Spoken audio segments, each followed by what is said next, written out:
Hi, hello everyone. I'm Shweta and welcome to Shweta's Tutorials. Today, in this video, we are going to discuss about part 3 of our Indian Constitution, which addresses about the fundamental rights from Articles 12 to 35. But before moving on to fundamental rights, let's study about what fundamental rights are. What are fundamental rights? The idea of fundamental rights in our constitution comes from US Bill of Rights. It is also known as the Magna Carta of Indian Constitution. These fundamental rights are also known as the Magna Carta of Indian Constitution. But what is Magna Carta? It is a written document from England which deals with fundamental rights. Thus came the name Magna Carta. Why fundamental rights are so called fundamental?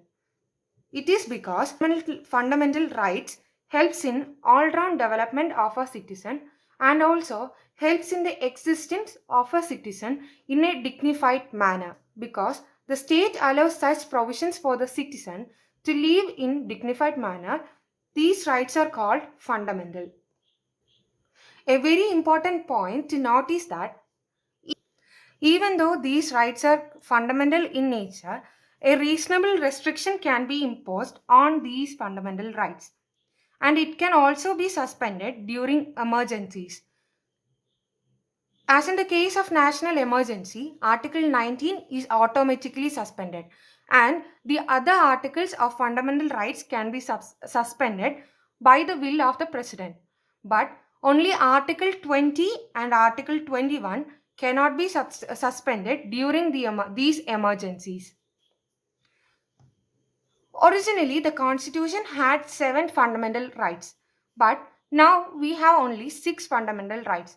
That is, right to equality, right to freedom, right against exploitation, right to freedom of religion, cultural and educational rights, and right to constitutional remedies. But what is the 7th fundamental right that existed before? It was the right to property. Right to property as a fundamental right is removed by the 44th Amendment of 1970. Article 19(1)(f) and Article 31 regarding the right to property has been removed and is inserted as a constitutional or legal right in Article 300. Let's move on to each articles. Firstly, Article 12. Article 12 deals with the definition of state. The state includes the state term includes the government and Parliament of India and the government and the legislature of each of the states and all local or other authorities within the territory of India. Next, Article 13. Article 13 deals with the laws inconsistent with or in derogation, that is, in relaxation with fundamental rights. Then comes the fundamental right to equality, which includes Article 14 to Article 18. The first being Article 14, which states about equality before law. It means that the state shall not deny to any person equality before the law or the equal protection of law within the territory of India. Then comes the Article 15, which says about the prohibition of discrimination on grounds of religion, race, caste, sex, or place of birth. It means that the state shall not discriminate against any citizen on grounds of religion, race, caste, sex, or place of birth, or any of them. Then comes the Article 16, which says about the equality of opportunity in matters of public employment. Here, in this article, it is said that no person shall be on the grounds of religion, race, caste, sex, descent, place of birth, residence, or any of them be ineligible for or discriminated against in respect of any employment or office under the state. Is Article 17, which says about abolition of untouchability. In this article, it is said that untouchability is abolished and its practice in any form is forbidden and can be offensive and be punishable in accordance with law. Then comes Article 18, that is abolition of titles. It means that no title not being any military or academic distinction shall be conferred by the state, and no citizen of India can accept any title from any foreign state. This is all about Article 18. Next, going on to the next fundamental right, that is right to freedom, which says from Article 19 to Article 22. Article 19. It says about the protection of certain rights like freedom of speech, free movement, formation of association, etc. It is said in this article that all citizens shall have the right to freedom of speech and expression, to assemble peaceably and without arms, to form association or union, to move freely throughout the territory of India, to reside and settle in any part of the territory of India, and to practice any profession or to carry on any occupation, trade, or business. This is the same law that is automatically suspended during an emergency. Next, moving on to Article 20 and Article 21, which cannot be suspended during an emergency. Article 20, which says about the protection in respect of conviction for offences. This says that no person shall be prosecuted and punished for the same offence more than once, and that person cannot be compelled to be a witness against himself. Then comes Article 21, which says about the protection of life and personal liberty. In this article, it is said that no person can be prevented of his life or personal liberty except according to the procedure established by the law.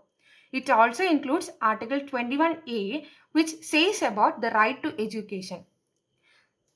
In this article, it is said that the state can provide free and compulsory education to all children of the age 6 to 14 years in such a manner law may determine. Then comes Article 22, which says about the protection against arrest and detention in certain cases. Now, it says that no person who is arrested shall not be detained in custody without being informed. Next comes the fundamental right, the right against exploitation, which is addressed in Article 23 to Article 24.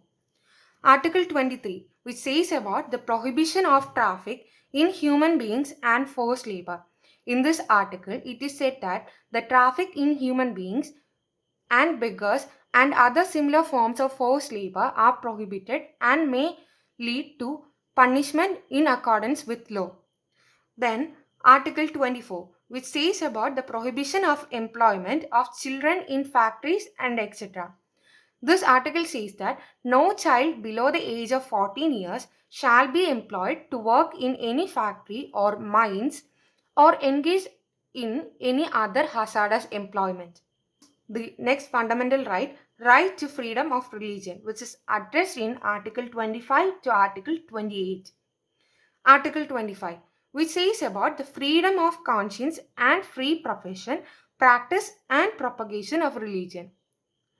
By this article, the Sikh community can wear and carry a kirpan. Then comes the Article 26, which says about the freedom to manage religious affairs. In this article, it is said that subjected to public order, morality, and health, every religious denomination or any section thereof have the right to establish and maintain institutions for religious and charitable purpose, and to manage its own affairs in matters of religion. Article 27. It deals with the freedom as to payment of taxes for the promotion of any particular religion. It means that no person shall be compelled to pay any taxes, the proceeds of which are specifically appropriated in the payment of expenses for the promotion or maintenance of any particular religion or religious denomination. Article 28. It deals with the freedom as to attendance at religious instruction or religious worship in certain educational institutions. In this article, it is said that no religious instruction shall be provided in any educational institution wholly or partially maintained out of state funds. Then comes the cultural and educational rights which are addressed from Article 29 to Article 31. The Article 29 says that about the protection of interest of minorities. In this article, it is said that any section of citizens residing in the territory of India having a distinct language, script or culture of them thereon does have the right to conserve the same. And also, no citizen shall be denied admission into any educational institution maintained by the state on behalf of the religion, race, caste, language, or any of them. Article 30, which says about the right of minorities to establish and administer educational institutions. In this article, it is said that all minorities, whether based on religion or language, shall have the right to establish and administer educational institutions of their choice. Article 31. This article is repealed by the Constitution through the 44th Amendment Act of 1978. This includes the compulsory acquisition of property. The 31A being saving of laws providing for acquisition of states by the state. Then the 31B includes validation of certain acts and regulations. 31C is about saving of laws giving effect to certain directive principles. It is said in the article that it gives the right to move to Supreme Court by appropriate proceedings for the enforcement of rights conferred by this part of Indian Constitution. And the right guaranteed by this article shall not be suspended except as otherwise provided for by this Constitution. Then comes Article 33. It includes the power of Parliament to modify the rights conferred by this part in their application to forces. Then comes Article 34, which says about the restriction on rights conferred by this part 3 of Indian Constitution when martial law is enforced in any area. Article 35 is about the legislation to give effect to the provisions of this part 3 of Indian Constitution. Thank you. Like and share the video if you find this useful, and let me know your suggestions through your comments. If you want to stay up to date with all my uploads, please grab the subscribe button and turn the notifications on.